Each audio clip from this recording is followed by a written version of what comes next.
За сайн байцгаана уу. Өнөөдрийн маань подкастн дээр Ама сайхан захирал маань ирлээ. Ама сайхан захирлыг та бүхэн бүгдээрээ мэднэ. Манай насын салбарт бас нэгэн тод одын нэг ээ.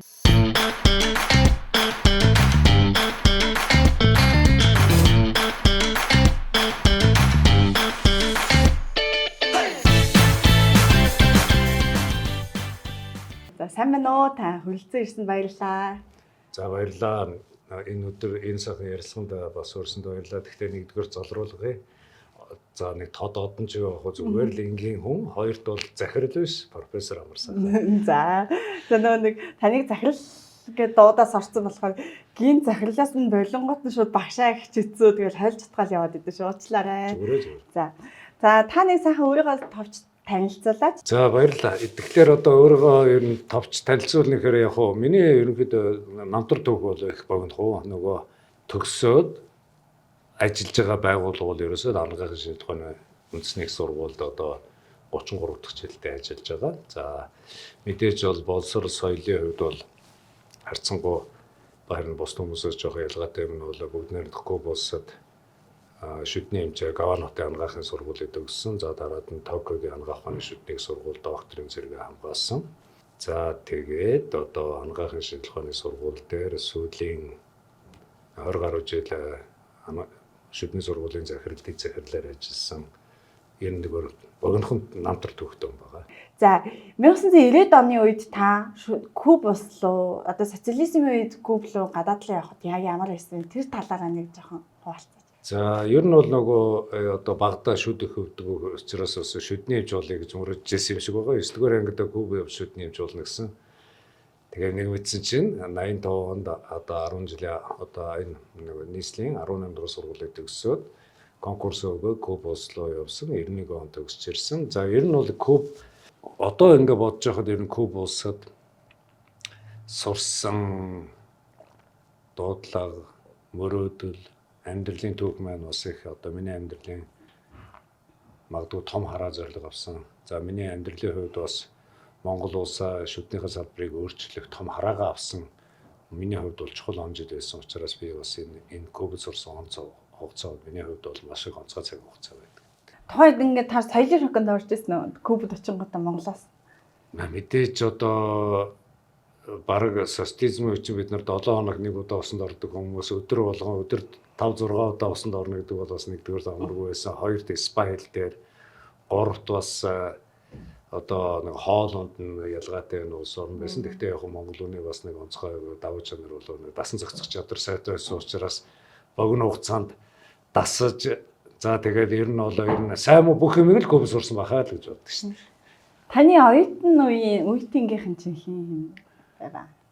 Одоо яг Куб улсад ер нь бол одоо яг шүдний мэргэжлэр одоо нэг 10 гаруй хүн төгссөн байхаа гэж бодож байна. За хамгийн анхны төгсч нь бол одоо Перфект тэмдэглэгийн захирал оюун, тэрний дараа Мондын тэмдэглэгийн захирал Амар Жаргал, за тэгээ одоо Финланд улсад ажил амьдарч байгаа Баццэг, тэгээ би бол одоо 4 дахь хүн үе 4 дахь төгсөгч байгаа. За тэгээ тэрнээс хойш бол одоо та нарын үеийн буюу 10 хэдэн сайхан шижгэлсэн залуу төгсөөд ирсэн. За ингээд нэг үдлийн одоо дунд үеийн гэж хэлмээр юм шиг айлсвал одоо Ахмад үеийн сүүл хавьд маш гэж явж байгаа юм байна да. Тийм. Гэхдээ Кубд төгсөж байгаа хүмүүсийн нэг онцлогтой тал байдаг те. Альва юм жоохон эргээр хардаг. Тэнгүүтээ та тэгж бас боддгоо. За Куб улсад миний зүгээр ер нь одоо сурсан зан характер гэм үү эсвэл одоо миний Куб улсад байж байхдаа одоо олж авсан чадвар урлаг авьяас гэдэг бол мэдээж Куб хэдийгээр жижиг улс ч гэсэн бас их дэлхий дээр одоо маш их том байр суурь ангаахын салбарт бас маш их том байр суурь болсон улсын тэр том хараа зорилготой байх байдал. За мэдээж бас саяны таны хэлсэнчлэн одоо эерэг асуудлыг эерэг баяр хөөртэйгээр шийдэх харах тэр одоо чадварууд. За гуравт нь бол ерөнхийдөө Кубын хүмүүсийн ямар ч хүнд хэцүү нөхцөл байдал байсан байгаль зүйлдээ хангалуун байж чадах чадвар нь бол бас миний хувьд бол гайхалтай тэр бүр тэр бол өстө үнэхээр бас тэгээ байнга нэг асуудал байсан ч гэсэн айгүй баяртайгаар хүлээж авна тий. Энэ бол байгаль юмдаа хангалуун байж сурна гэдэг бол хүн төрөлхтөнд дутагдж байгаа одоо маш их том чухал чанар гэдэг шүү дээ. Та тэгээд Кубээс төгсөж ирээд Монголын нөхцөл ямар байсан бэ? Тэр талаар ярьдгаарай. За ер нь бол 91 он төгсөж ирсэн. За ер нь бол одоо орчин үеийн залуу хүмүүс бол тэр болгон сайн ойлгохгүй байх. Ягаад гэвэл би бол цоо өөр системд. Нөгөө бол одоо Монголын ярьдгаар барууны одоо тогтолцоонд нүүр ам судал сурсан. Гэтэл манай Оросын тогтолцоо бол манай анагаахын тогтолцоо бол Орос тогтолцоогоор нөгөө багш нар нь Орос лекцээрээ, Орос номоороо, Орос школоор явдаг. За тэр үед бол би ерөнхийдөө залууч байсан, эрчтэйч байсан, баах бас бодол санаагаа чөлөөлшөд хэлцдэг байсан. Тэр үед бол одоогийн энэ нүүр ам судлын 90-ад оны хүртэл байж исэн тэр үеийн хүмүүс маань одоо манай Ахмад багш нар бол нэг талаараа намайг хурцлсан. Тэд нар бол ерөнхийдөө Оросынх бол хамгийн сайн шилдэг, бид нэр болж ирсэн энүүгээрээ боломж гэдэг юм уу. Тиймэрхүү байдлаар одоо миний ярьж байгаа үзэл бодолтой бас нэлээд зөрчилдөж эхэлсэн учраас энэ намайг нэг бодлын хурцлж Монголын шүдний салбарыг энэ одоо өөрчлөх надлуу том одоо урам зориг өгсөн. Хэрвээ тэр хүн зөвөр амраачи сайн байна, сайхан байна, амраачи болж байна гэж байсан бол би өнөөдрийн энэ Монголын нүүрэн судлалын салбар эдийн хэмжээнд би өөрчлөгдөж юм уу өөрчлөгдсөн байхыг харахад хэлэхэд хэцүү байх гэж бодож байна. Би яагаад энийг бас зөрөгтэй хэлж байгааг гэвэл тэр хүмүүсийн одоо намайг хүлээж авахгүй байдал, намайг барын зулцгын баг дайран дарыг гэсэн одоо тэр санаа бодол оролдлогууд. За тэр үед бас яг Болгар улсад докторийн зэрэг хамгаалаад ирсэн байсан миний анхны намайг хүлээж авсан миний хайртай багш Жээд Солон багшийн одоо эрсдэл шудраг байдал бол тэр хуучимсаг хүмүүсүүдтэйгээ зөрчилж ирсэн учраас энэ намайг бас хурцлсан. Энэ хурцлсан хараагаараа би бол ерөнхийдөө 90 хэдэн онд бол 900 Монголын шүдний салбарыг би өөрчлөё гэдэг тийм том хараанууд зорилго өгсөн байсан. Яг нөхцөл байдал яг бодит дээр нь ямар байсан? Одоо хідэн өрөөнд байсан? Ямар хідэн креслтэй байсан? За юугаар ломдж исэн? За тэр үеийн юмыг ярил одоо ч баг нөгөө мэдээж бид нар өнгөрсөн үеийг муулж болохгүй ч гэсэн байгаа нөхцөл байдал бол 90-ад оноос хойш бол нөгөө гадны улс орнуудаас худалдаж авдаг шүдний материал тасарсан бидний тоног төхөөрөмжийн хангамжийн асуудал нэлээд хэцүү. Гэхдээ яг хөө тэр үед бас аз уулж ерөнхийдөө нөгөө өмнөд Солонгосоос шүдний одоо эмнэлэг одоо шүдний мэрэгчлэлтийн ирж буй сандарч ажиллах болцоо гарч ирсэн. Тэгээд тухайн үед бас 94 онд Монгол улсад анх Явада гэж яг хамгийн том Явада хувийн эмнэлгийг бас би өөрөө байгуулж байлаа. Тэгэхдээ тэр үед бол ерөнхийдөө хамгийн сүүлийн технологи буюу барууны орчин үеийн технологиг бас шаазан шүтлбэр, судалмал шүтлбэр, инлээ онлээ бүрээс эднэр хийх технологиг бас энэ Явада эмнэлгийнхаа шугамар бас ингэж Монгол улсад анх нэвтрүүлж ирсэн л да. Тэгээ энэ үед нэвтрүүлээ ороод ирж хахад нөгөө яг л 91-2 онд бол анх удаа алигнатын хэвний материал за гэрлэр хатуурдаг ломб гэдэг чинь 92 онд орж ирж байлаа. Тэгээд ерөнхийдөө бидний хувьд бол нөгөө өнөөдрийн бидний өдөртөнд хэрэглэдэг юмнууд чинь тэнд баруун цоо шинэ байлаа. Гэтэл би бол миний чинь кубд хэрэглээд үзээд оюутан байж байхдаа хэрэглээ үзсэн дадал одоо миний чадвар ур чадрын эзэмшсэн байсан учраас энийгээ жоохон ч гэсэн монголчуудаа хуваалцъя.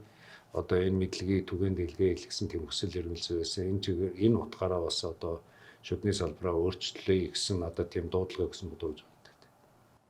Та Монголд ажиллаж байгаа дараа нь анагаах ухааны доктороо Японд хийсэн шүү дээ. Тэр талаараа нэг жоохон ярьж өгөөч. За тэгээ ер нь яг Монгол улсад ингээд анагаахын шинжилгээний сургууль 91 оноос багшилж ирсэнээс хойш ер нь мэдээж бас Япон явах олон болцоо нөхцөл бас тэр болго харахаа олдчихгүй байж байгаа. 96 онд Японы Момбушо гэж шалгалт өгөөд 97 онд одоо Японд докторантур сурах.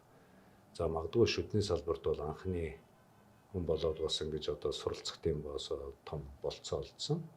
Ингээд Токиогийн анагаах ухааны болон шүдний сургуульд одоо анх шүдний чиглэлээр за магадгүй анагаахын чиглэлээр бол одоо 2 дахь 3 дахь хүн болж ерөнхийдөө хамгаалсан байх. Миний өмнө бол ерөнхийдөө цөөхөн анагаахын чиглэлээр хүмүүс хамгаалсан байсан. Тэгээд Токиогийн сургууль одоо нүүр ам судлалын чиглэлээр ялангуяа хоршил зүйн шинжилгээ ухааны чиглэлээр докторийн зэрэг хамгаалсан байгаа.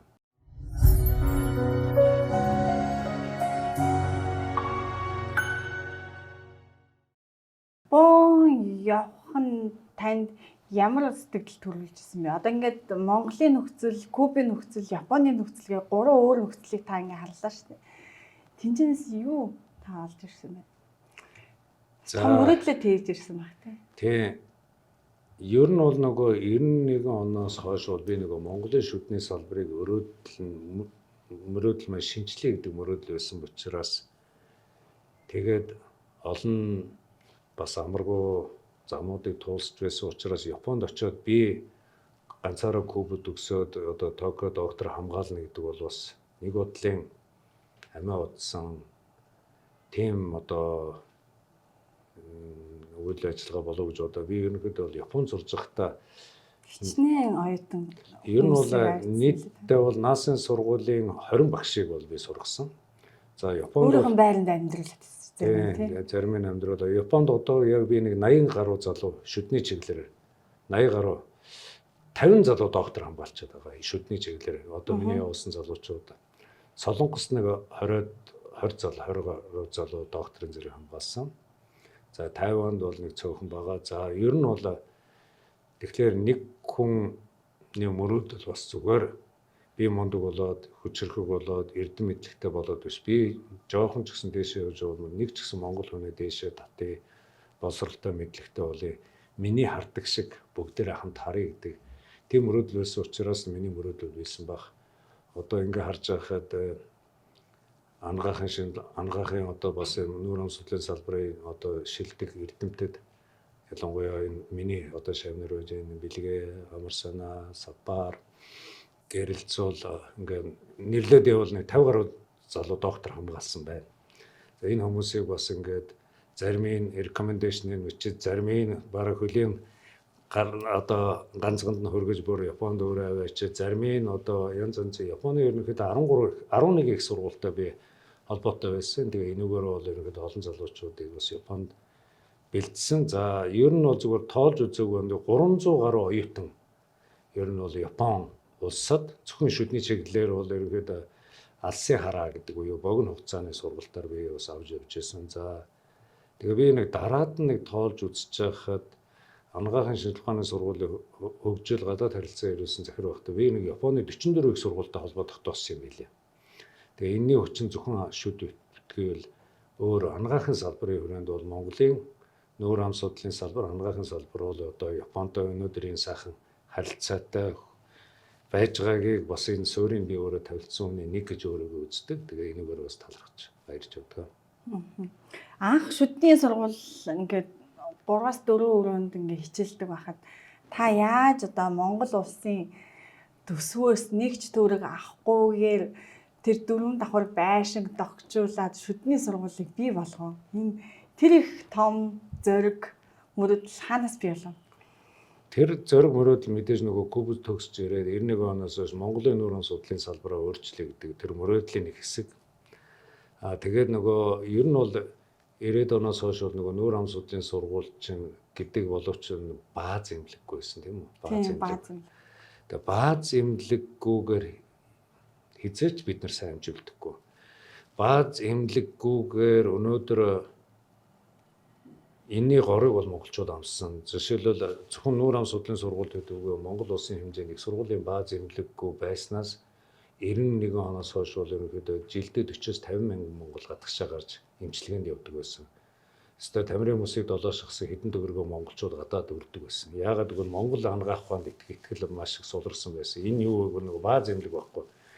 Жишээлбэл инженерийн оюутан сайн мотороо ухчээж юм уу эсвэл тоног төхөөрөмжөө оролцож нөгөө сайн инженер болдог бол эмч бол эмнэлгийн орчин дээр сайн эмч болно. Тэрнээс биш танхим сууж байгаа багш нь хэдийгээр гоё өнгөтөр ярьдаг ч гэсэн хэзээ сайн эмч болохгүй. Тэгэхээр ямар ч байсан нүүр ам судлалын сургуулийн бааз эмнэлгийг анх одоо улсын төсвийн орчин нэг ч мөнгө авалгүйгээр зүгээр л одоо та бүх чиг юм сайхан хайртай шавнар, хайртай найз, гадна дотны найз нөхдөд тэгээ мэдээж миний хэлэх ёстой нэг юм бол би энэ төр заашгүй юм. Над төр хүч чадал өгдөг бурхны хүчээр би нэг хийсэн дээ.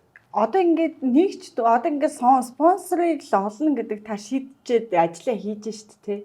Тэгэхээр яг одоо ингээд улсын төсвөөс мөнгө авахгүй нэгд чи бүр агуу юм шүү. Тэнгүүтээ хэрүүгээл одоо ингээд биднес ингээд нийгэмнэр ингээд улс төрчид мөнгө идлээ. Биднесийн марк карманаас ингээд мөнгө хулгайлаад байна гэсэн чи эсэргээрээ бид ингээд зүгээр одоо ингээд нэг шүдний эмч багш хүн одоо улстай ингээд сургууль байгуулж гисэн. Та тэр байшингийн одоо юу эзэмшигч мэрзэгч байхгүй үстэй. Одоо би байхгүй шүү дээ. Тэгээд хөөгдөөл залагдах үедээ залагдаад тэнцэнэ очил явж байгаа. Хаяа хичээлээс байгаа л явж байгаа. Надад хамгийн гол нь хүн мөрөөдлөөр амьдрах, хүн том зориг мөрөөдөлтэй амьдрах, улс орондоо сайн сайхныг авчирна гэдэг бол нэг бодлын зүгээр одоо өөр хүний нүдээр харахад нэг л их тийм нэг тийм юу юм шиг бол би мөрөөдлөл биелүүлж байгаа хүн. Мөрөөдлөөрөө л явж байгаа. Мөрөөдөл маань биелэг тусан буюу улам ирчүүчтэй болдог. Тэрнээс би улсад ийм хийж гисэн намайг одоо юу гэдэг гавьятаар шагнах хэвээр надад одон тэмдэг өгөх ёсгүй мосгүй одоо ёстой мостой би хизээж тэгж гуйж байгаагүй гуйхчгүй тэртээ тэргүй миний би бол Монголын нийгэм болыг дэлхийгээс авах бүх юм авчихсан.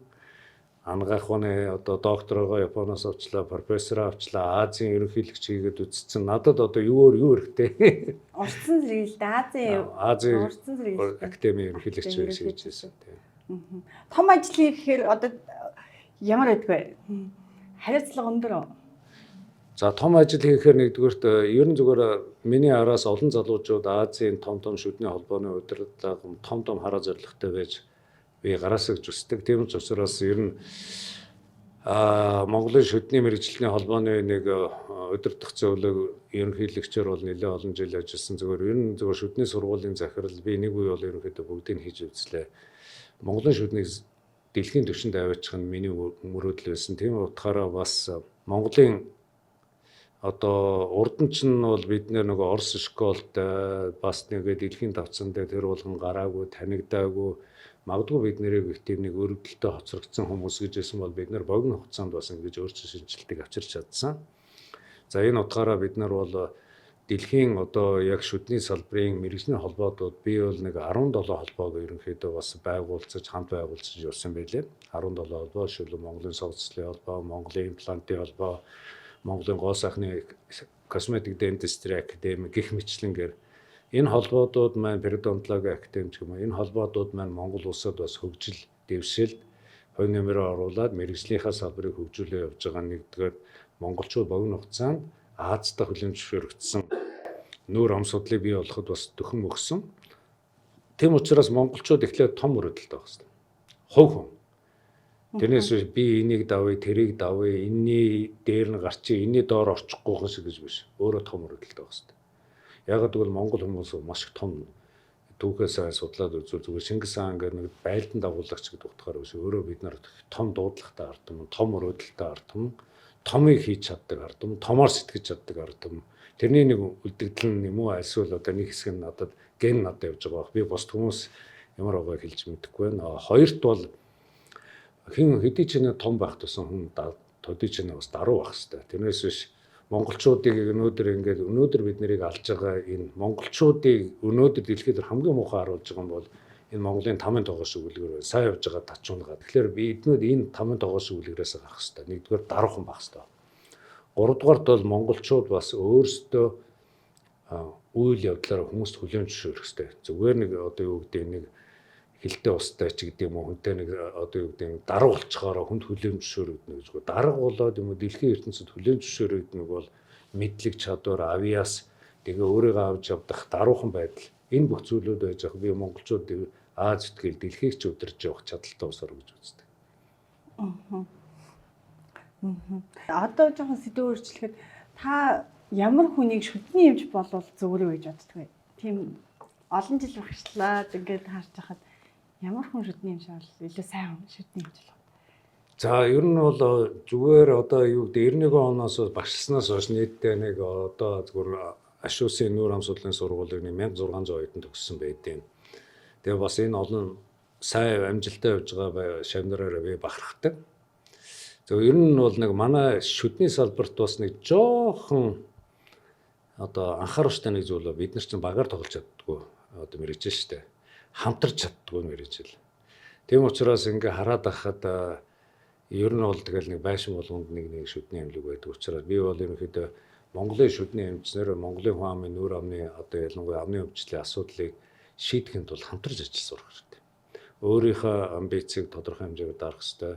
Дээрээс нь бас ямар нэг их бага хэмжээгээр одоо багаар ажиллах чадвартай хүн шүдний эмч байвал бас зүгээр байна.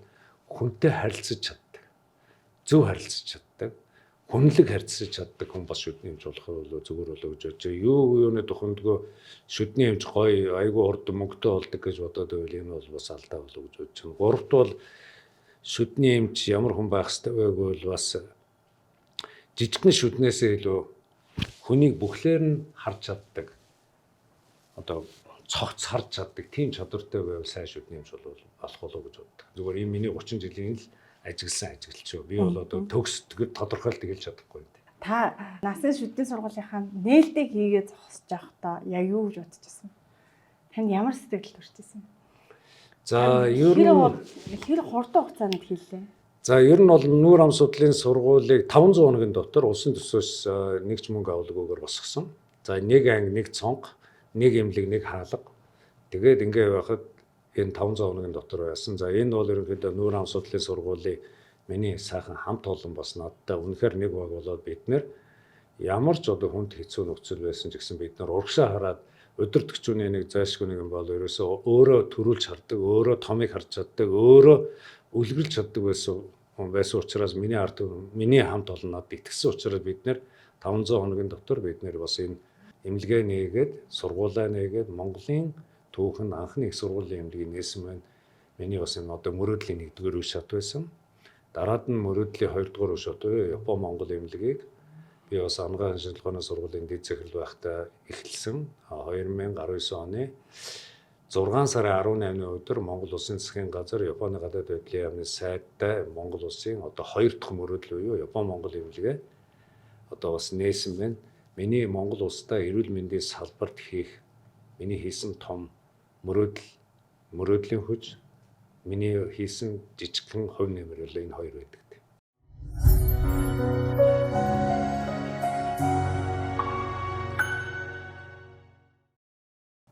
Тийм. Тэгээ бас нэг боломжийг ашиглаад идэх шиг.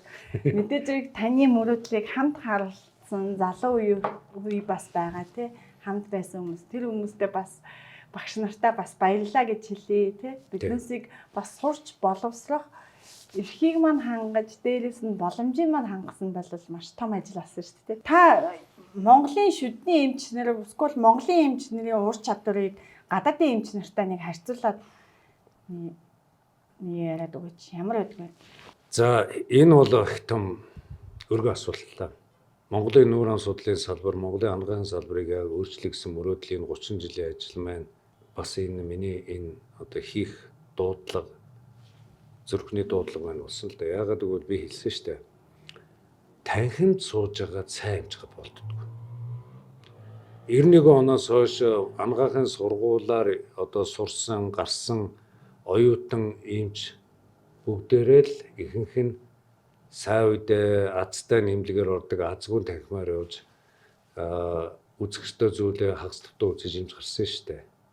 Тэгэхээр би энэ хүмүүсийг нөхцөл байдал нь хүнд ч гэсэн сайн чигэд явж байгааг би бас талархдаг.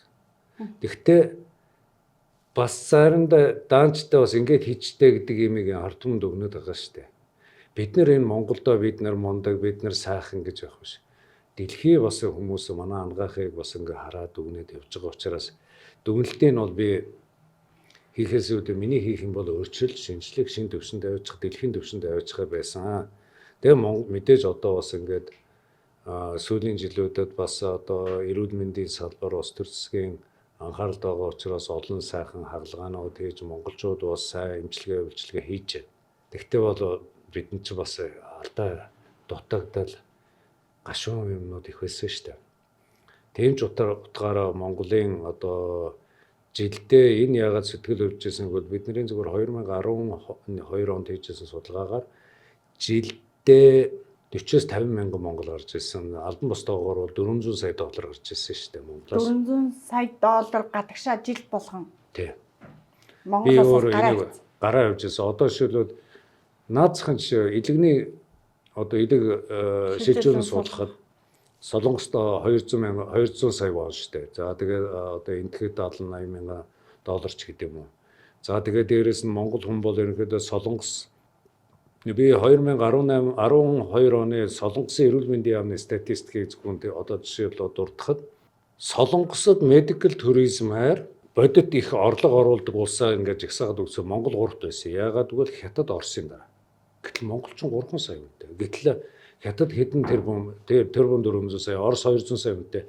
Ийм том хоёр гүрэнтэй одоо баг хэмжээний мөнгө гарч ирсэн шүү дээ. Тэгээ энийг бид нэр энийг хүлээн зөвшөөрөх ёстой шүү дээ. Яагаад гэвэл Монголын улсынхаа ангаахаа бид нэр сайжруулахгүй хэл өстой болохоос биш Солонгост очиж мөнгөө бид нэр зарах ёсгүй шүү дээ. Тэгэл бид нэр сайн мундаг одоо яг үндэ бид нэр зүгээр юм нин үгээр тийм үү. Өнөөдөр бид нэр сайхан мундаг хөгжиж сайхан байгаад өнөөдөр Улаанбаатарын энэ бохирдод энэ нийгмийн хүмүүсийн одоо стресс энэ игдүүцэл энэ ундууцал энэ бидний байж байгаа амьдралын агаарын бохирдол энэ бид нар чинь нэг тийм бид нэр өөрийгөө нэг тийм магтаа шагшаал онцгой гайл одоо монгол хүн сайн шүү мундаг шүү гэдээ байгаад их тийм ямар ч үндэслэл байхгүй шүү дээ. Тийм учраас өөрсдөө сайн шүүмжилж ээж өөрсдөө сайн хэмбэ гэдгийг мэдэрж ээж тэр нь дараагийнх нь хөгжлийн түлхэц болдог болов уу гэж бодож байна. Тийм учраас ангаахын Монгол энд сайн уу муу гэдгийг би нэг хэлэхээс илүү ард түмэнд өнгө тавьсан учраас би тэрний дагуу өөрчлөлт шинжилгээ хийж явсан гэж боддог. Тэгээ гадаадын орнуудыг харж байхад бол эмч байлаа гэхэд эмчийн ард бүхэл бүтэн баг байгаад менежментийн баг, маркетингийн баг бүр ингээд аюу том хүчин зүйлүүд байж ич тэр medical science бүгөө нэг ангаахын хэсэг нь одоо ангаахын салбар нь хөгжиж идэг харагдаад байгаа байхгүй юу? Яг сайн эмчээсээр ганцхан сайн эмчээсээ гол нь биш. Тэнд чинь тоног төхөөрөмж хэрэгтэй, хүний нөөц хэрэгтэй, туслах ажилтнууд хэрэгтэй. Улсын бодлого бас яваад байгаа зү.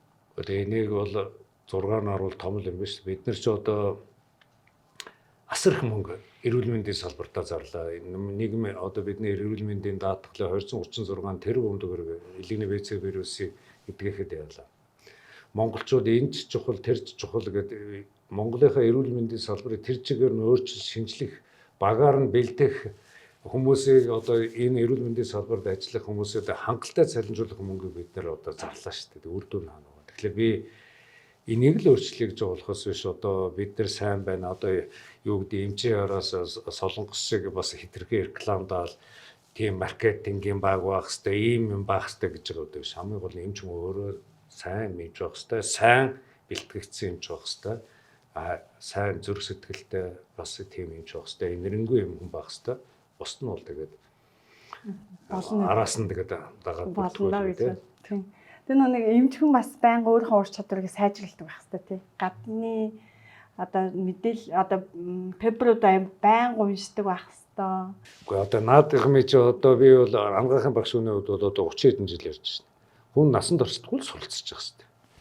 Гэхдээ яг одоо бол хүмүүс одоо суралцж эхэлж шин нийгэм өөрөө шахаж эхэлж штэ. Дор хайж өрсөлдөөн юм идэхгүй бол худлаа хүн ч гэсэн нөгөө фэйсбүүкийн элдвэнзийн нөгөө подкаст хүртэл сонсоод тэр мэрэгөө хүртэл ярьдаг болоод бүр мэрэгжлийн бос хүмүүс хүртэл ангаах ярьдаг болоод хүртэл хэмжээнд болоод явж штэ. Тэгэхээр энэ бол бид нэрийг зайлшгүй одоо мэрэгжил мэдлэгээ тасралтгүй боловсруулж дээшлүүлж гэдэг л нийгэм амьдрал шаардж байгаа л болов гэж бодож байна. Гэхдээ ер нь бол энэ дэлхийн ертөнцид 1926 Black одоо шүдний салбарын бас одоо Black-ийн ангилыг үүсгэсэн. Тэр бол ерөнхийдөө Northwestern их сургуулийн шүдний сургуулийн захирал байхдаа хэлсэн үг байдаг. Хүн насан туршдаа шүдний насан туршдаа суралцагч байх хэрэгтэй гэсэн үг байдаг. Энэ үгээрэл байгаа. Энэ үгээрээ дэлхийн ертөнцид явж байгаа. Та Монголын шүдний царил буухгүй байгаа нь юутай холбоотой гэж? Шүдний салбарыг би 20 жил одоо өнгөрсөн 20 жил бас удирдах явсан хүмүүс олон юм хийх гэж оролцсон. Болохоос нь болохгүй мөртлөө хийсэн. 10 жилийн 6 сургууль дээр иж өрн шүдний эмнэлэг байгуулсан. За Германы хэл хязгааргүй шүдний эмч байгууллагуудаа хамтраад Монголын 20 хэдэн сум дээр шүдний эмнэлэг байгуулсан. Шүдний эрүүл ахуйчийн тогтолцоог бүрдүүлсэн. Шүдний эмчийн туслахын тогтолцоог бид нар бүрдүүлсэн. Дээрээс нь 2012 онд Эрүүл Монгол хүүхэд гэдэг аян дээр бид нэр маш олон том компанид ажиллаар хийгээд явж үзсэн. Дараад нь 50-уудаа хамтраад одоо шүд угаалтын тэмцээн, шүд угаал 2007 он амны хөндийн өдрийг зохион байгуулаад ингээд нийгэм асар их олон зүйл хийх гэж оролцсон. Тэгээ эцэст нь бол 2019 онд яг ковидын өмнө Монгол Улсын засгийн газар Сарангийн сайд үед бид нар бол ерөнхийдөө эрүүл Монгол эрүүл хүүхэд эрүүл шүд аяныг эхлүүлээд Монгол Улсын 0-аас 15 насны 994 мянган хүүхдийн шүдийг одоо үн төлбөргүй эмчилгээ ажил хийгээд үтсэн. Энэ дээр бид нар юу ойлгосон бэ гэвэл мэдээж хүн алдаанаас суралцдаг. Тэрнээс би өөрөө төгс ухаантай юм биш. Юу байж гэнэ гэвэл нэгдүгээртээ бол нөгөө шүд угаалт хайгуу чухал юм байна. Хүүхдийн бага насанд 1-2 наснд зөв дадал суулгах хэрэгтэй юм байна. Дээрээс нь шүдний энэ эмнэлэг сургууль, энэ цэцэрлэг хүүхдийн сургуулийн орчин дэлгүүр оршоод энэ одоо энэ шүдний дайсангуудын зараад ахад одоо нэг шүдний энэ сахар агуулсан бүтээгдэхүүн зараад бид нар эцэс шүдний өвчлийг тэр болгоно дөрөвтөө буруулж чадахгүй юм байна. Тэгэхээр мэдээж бид нар бол бас өөр тактикаар үзэж байгаа нь бол ерөнхийдөө шүд угаалт байна. Одоо бол за дээрээс нь силэнт байж болно. За дээрээс нь дараагийн одоо шүдний сүн шүдний үеийн арга хэмжээнүүд авах мотор төрлөө мотортой төрлөөрийн бүтээгдэхүүнүүд ашиглах гэсэн юм хөл юм байна. Гэхдээ одоо би бол одоо хийдгээц учраас дараагийнх нь хийх байх та.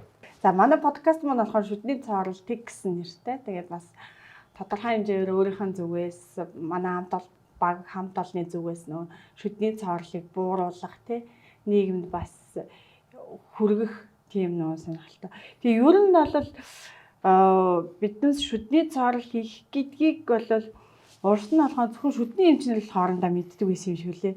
Яг нийгэмд болохоор яг шүд цоорцол гэдэг байдгийг мэддэг болохоос тийм их хэмжээ гэдгийг бол нэг мэддэг байсан юм шүү. Та юу гэж бодож байна энэ талаар? Ер нь зөвхөн социализмын үед бол ер нь монголчуудын дунд ялангуяа нэг 70-80-ад оны үед шүдний цоорл бол гэсэн тийм үү? Бид нэрээ нөгөө хоол хүнсний бүтэц өөрчлөгдсөн хүүхдийн шүдний цоорл эхэлж ирсэн. За ер нь бол монголчууд бол одоо цагаан эдээ хийдэг ус учраас тийм шүдний өвчл дулгуур эдийн боолны өвчлээд харьцангуй бага.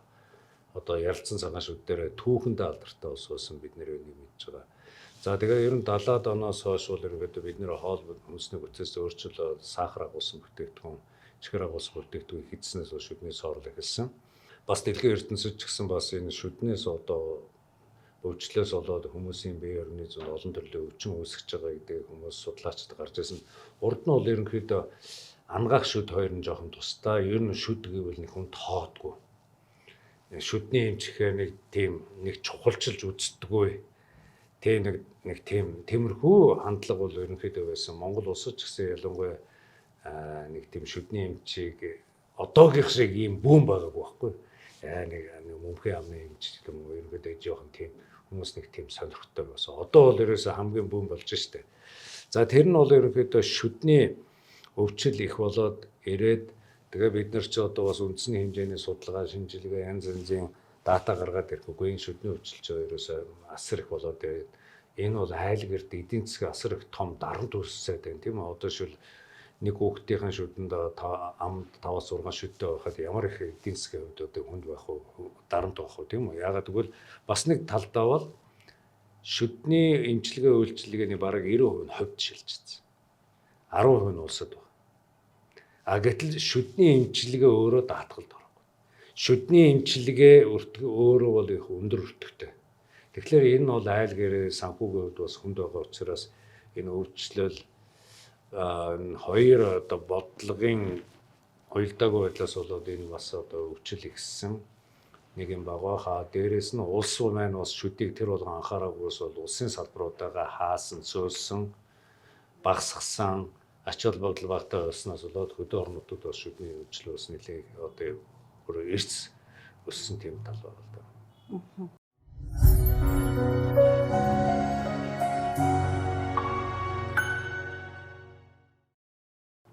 Хоёул мөрөдлийг дахиад яриа л да. Таны мөрөдөл ч аюу сонирхолтой байхгүй. Яагаад ингэж хүн чинь өөрийнх нь төлөө бас мөрөдөж болно шүү дээ. Одоо юу гэдэг нэг зайсан байтаалыг ч гэдэм үү. Хүсэл үү? Янксэр 300 үнэ ч гэдэм үү. Тэгэд яагаад ингэж ийм бусдаас өөр мөрөдөлтэй байна та? Тэр мөрөдлийн талаар нэг гоё яриач. Яг хоо нэгдүгээр хүсэл мөрөдөл хоёр ч ялгаатай.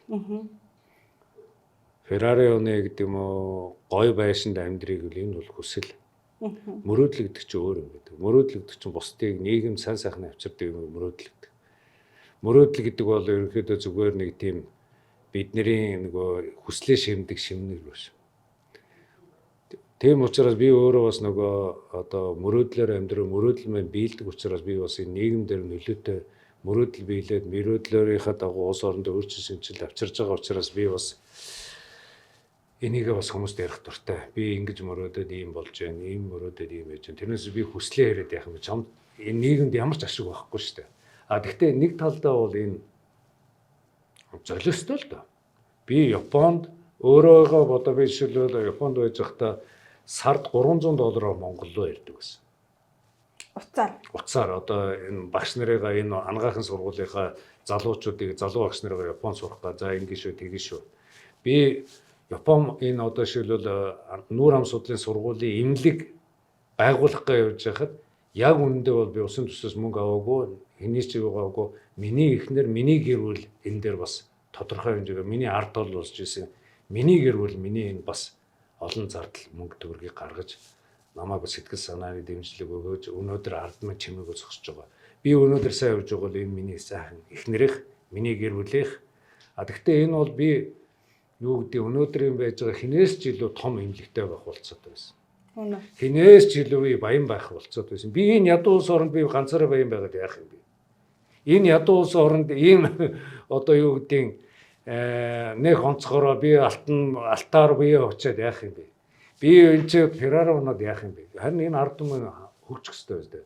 Тийм учраас удирдахч хүн гэдэг бол нөлөөлөгч гэдэг хүн утгаараа зүгээр энэ ялангуяа одоо инфлюенсер гэж биш шүү. Энэ нөлөөлөгч удирдахч хүн бол өөрөө үлгэршээ үзүүлдэг, өөрөө даруухан байх хэрэгтэй, өөрөө бас нийгэмдээ нөлөөллөөрөө энэ мөрөөдлөөр улс орондоо өөрчлөлт шинжил авчираад үнний үр шимийг амсаж байгаа учраас нэгдүгээр энэ бол миний баяр хөөр. Магадгүй чи 60 дээр Монгол хүмүүсийн хэлдгээр 60 дээр ухаараа 61 дээр бол чамд энэ амьдрал бүүн чи өгч чадахгүй шүү дээ. Тийм биз дээ. Ингэх яла тэгх минь яваа, ингэх минь яваа, энийг гомдоосон тэрэг минь яваа, би ингэж яхах нь яваа гэж монголчууд ч 60 дээр ухаараа 61 дээр явдаг. Би бол хизээж одоо надад бол өгсөн ч би баяр хөөртэйгээр ингээд одоо дуу хөөртэйгээр явдаг. Яг л би мөрөөдлөө биелүүлсэн. Хоёрт бол би өөрөө миний итгэл үншил надад хүч чадал өгдөг. Хоёрт бол би бас Чингис хааны хэлсэн үг өглөө үннийг олоход үдээс өш үхэд амар гэж үү. Би үннийг олцсон учраас надад үннийг хайгаал Америк яваад, Японд яваад, альс бол дарга болоод, ерөнхийлөгч болоод, улс төрч болоод ингээд надад үннийг хайгаад ах шаардлага байхгүй. Одоо бас ялангуяа одоо шүдний эмчнэр бас битээр илүү үзэн штэ. Шүдний эмчийн хувь дотор яг ямар том мөрөөдөлтэй байгаасаа гэж боддог. Монгол залуучууд маань том мөрөөдөлтэй зорилготой байгаасаа.